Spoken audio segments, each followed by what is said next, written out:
the Bible has violence in it and non-Christian themes in it. Are you supposed to read it?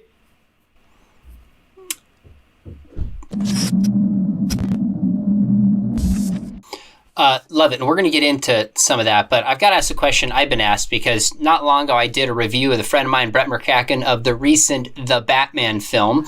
And we approached it the way you're talking about. There's themes of justice. There's themes of leaving the darkness and going to the light. There's biblical themes woven through this film. Now, whether the director and creator did this intentionally or not is a separate question. I think I'm with you that I would say people are made in the image of God and can't escape the reality they live in God's world. And to tell great stories is going to intersect with the gospel.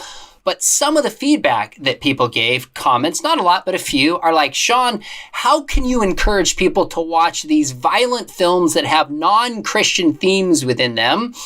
Aren't you doing the same thing in your book, Frank? Hey, the Bible has violence in it and non-Christian themes in it. Are you supposed to read it? Now, is that a Pauline rhetorical question, or is that okay? No, I mean, really. I mean, okay. Just because there's a lot of violence in the Bible too, right? But it's descriptive. It's not prescriptive. It's not telling us to be violent. It's just describing what has happened.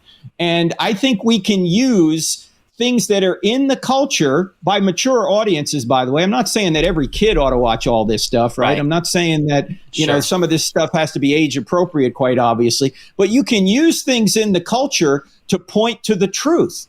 And I think that's what these movies do, properly understood. Where they do point to the truth, you can point it out. Where they don't, you can say, well, that's an error. But actually, that's a lesson, too. And I love what our friend Oz Guinness says. You know, there's something he's played with his kids and now probably his grandkids. He calls it spot the lie.